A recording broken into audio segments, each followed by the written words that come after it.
नमस्कार, मैं हूं आशुतोष और आप देख रहे हैं सत्यहिंदी.com। सत्यहिंदी.com के खास कार्यक्रम आशुतोष की बात में आपका स्वागत है।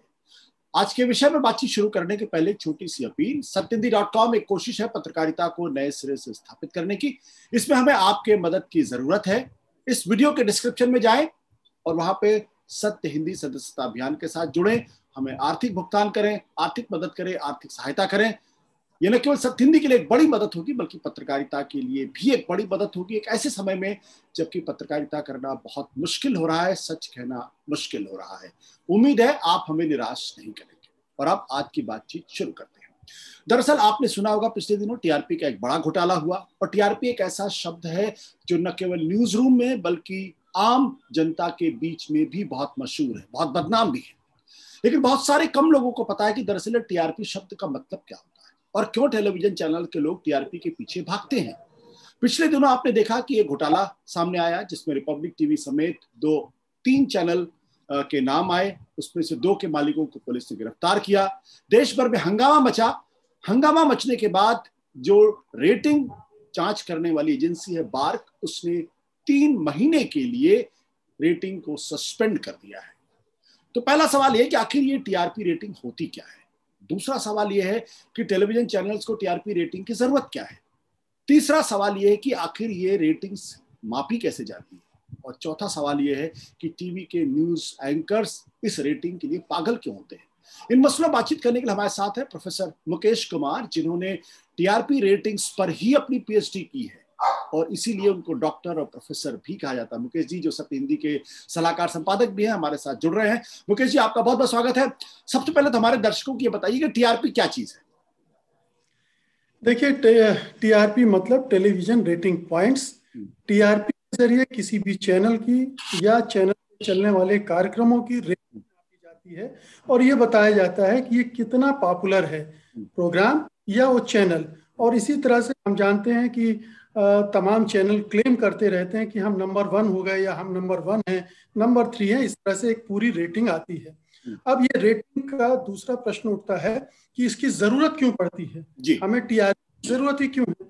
तो ये टीआरपी की जरूरत चैनलों की जरूरत उतनी नहीं है जितनी विज्ञापन दाताओं की जरूरत है। जो विज्ञापन देते हैं उनको ये जानकारी चाहिए होती है कि कौन सा चैनल मार्केट में कितना कैसा परफॉर्म कर रहा है, उसको कितने लोग देख रहे हैं, कैसे और किस तरह के लोग देख रहे हैं, ताकि वो जो अपने प्रोडक्ट का विज्ञापन करना चाहते हैं वो विज्ञापन जिन लोगों तक पहुंचाना चाहते हैं अपने प्रोडक्ट के बारे में जानकारी, उन तक पहुंच सके। तो ये पूरी जो एक्सरसाइज है टीआरपी रेटिंग नापने की चैनलों की, असल में चैनलों के नहीं है, चैनलों के कंटेंट के लिए नहीं है, जर्नलिस्ट के लिए नहीं है, ये मुख्य रूप से एडवर्टाइजर्स के लिए है।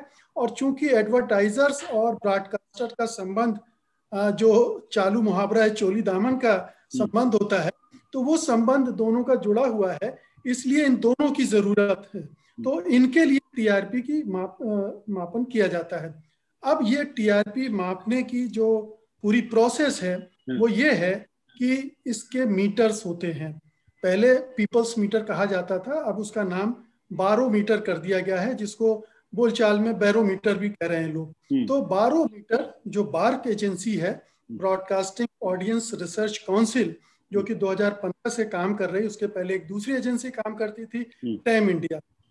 ये नई एजेंसी है जो काम कर रही है। वो उसने देश भर के 44,000 घरों में ये मीटर लगा रखे हैं, जिनको वो पैनल होम कहते हैं। जिन घरों में ये रखे मीटर, ये मीटर होते हैं, छोटे साइज के होते हैं, जो टेलीविजन से अटैच कर दिए जाते हैं। उस घर में जितने मेंबर होते हैं उनके पास रिमोट होते हैं।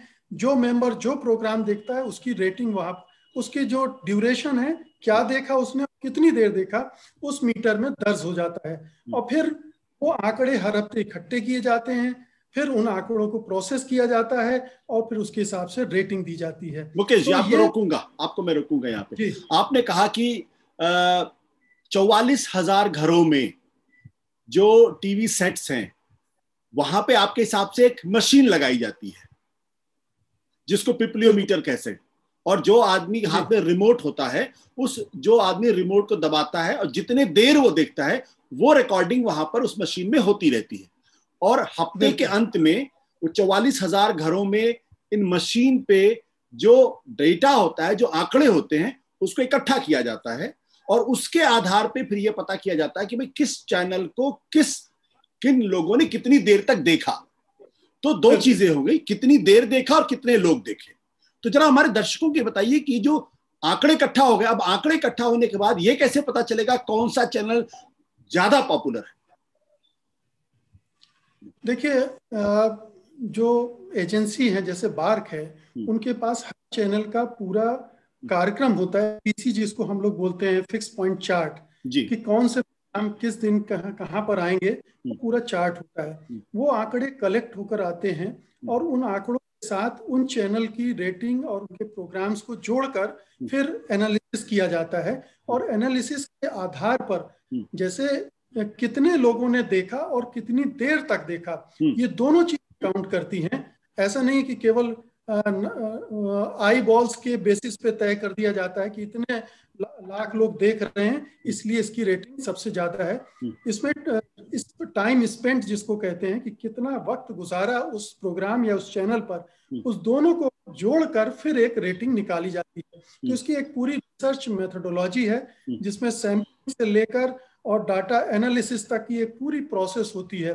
जानते हैं रिसर्च मेथोडोलॉजी में आप जानते ही हैं कि सैंपलिंग, सैंपल डिसाइड किए जाते हैं। ये 44,000 जो घर चुने जाते हैं, इसके पहले पूरा एक क्राइटेरिया होता है कि हम इन घरों को चुन रहे हैं तो क्यों चुन रहे हैं। उन घरों का चयन जो है वो उसके बेसिस पे होता है। उसमें बहुत सारे, ज्यादातर जो मानक हैं वो ये है कि उनकी इनकम क्या है, उनकी स्पेंडिंग पावर क्या है, कितना खर्च कर सकते हैं, परचेसिंग पावर क्या है।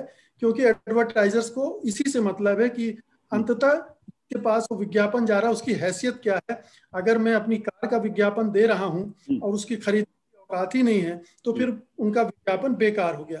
तो ये जो आंकड़े इकट्ठे करके आते हैं फिर उनका एनालिसिस होता है, उसके आधार पर फिर रेटिंग तय की जाती है कि कौन सा चैनल नंबर। अपने दर्शकों को थोड़ी सी और जानकारी में दे दूं। दरअसल ये जो सैंपलिंग की बात कर रहे हैं उसमें कई कैटेगरी के लोग होते हैं। 44,000 में उन्होंने तय किया होगा कि ये बहुत अमीर लोग हैं, फिर ये उनसे कम अमीर वाले लोग हैं, फिर ये उनसे कम अमीर वाले लोग हैं, फिर ये गरीब है, ये गरीबी रेखा के नीचे वाले लोग हैं, फिर इसमें महिलाएं हैं, फिर इसमें बच्चे हैं, फिर इसमें 25 साल से ज्यादा उम्र के लोग हैं। और तो सारी चीजों का जोड़ घटाव करके फिर एक आंकड़ा निकालते हैं और उसके आधार पर कहते हैं कि कौन सा चैनल ज्यादा पॉपुलर है, नंबर 1 पे कौन है, नंबर 2 पे कौन, नंबर 3, 4, 5, 6, 7, 8, उसका हिसाब लगाते हैं। अब जरा हमारे दर्शकों को आप ये समझाइए कि ये जो पुलिस ने घोटाला पकड़ा है तो ये घोटाला किया कैसे गया? 44,000 घरों तक पहुंचना तो असंभव है, तो कैसे और किस तरीके से घोटाला किया जाता है? देखिए, ये बहुत बहुत आसान है, बिल्कुल भी मुश्किल नहीं है।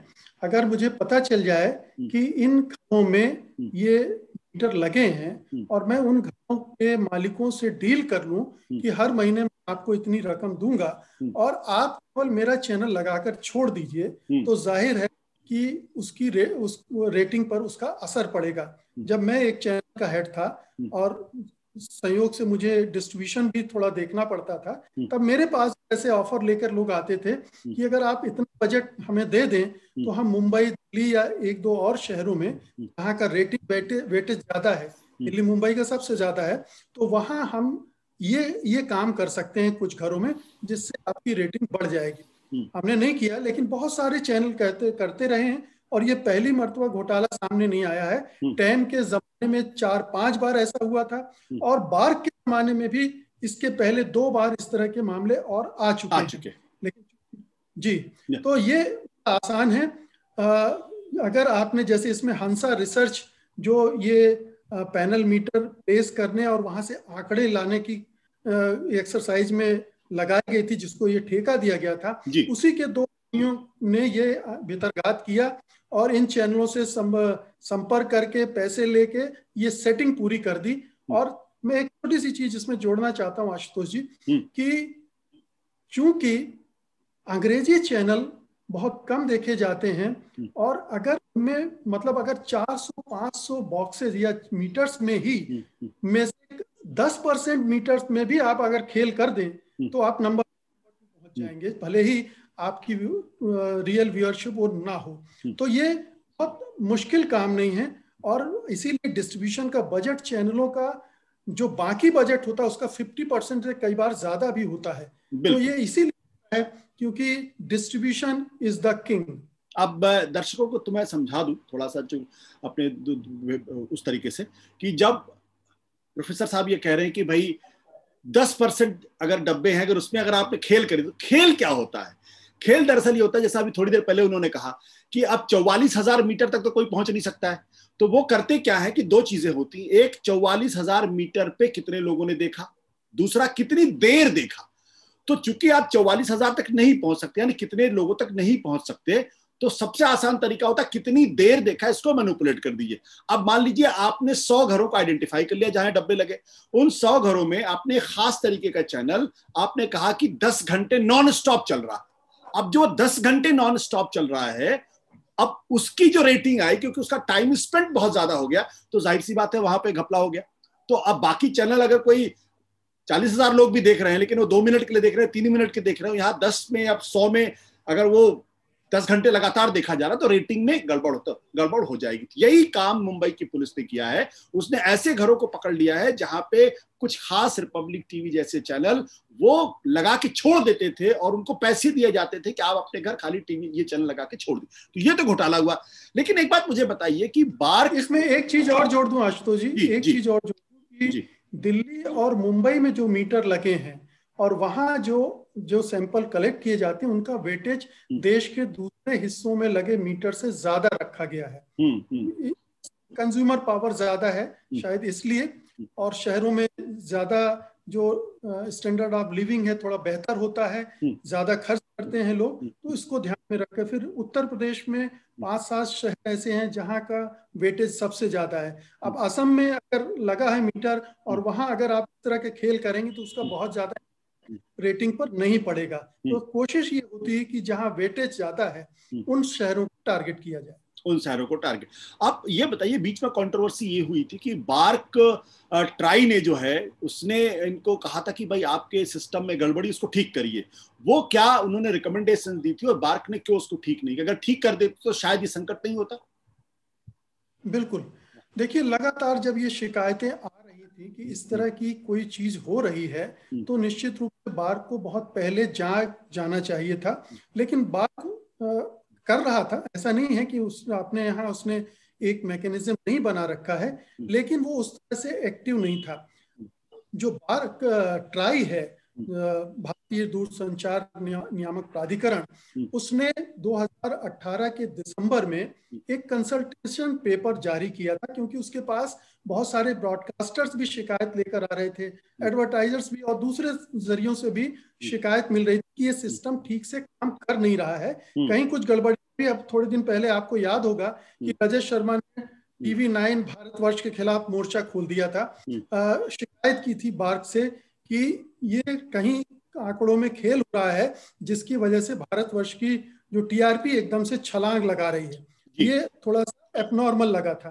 तो इस तरह की शिकायतें पहले भी आती रही और इसीलिए उस कंसल्टेशन पेपर पर लोगों की राय मांगी गई।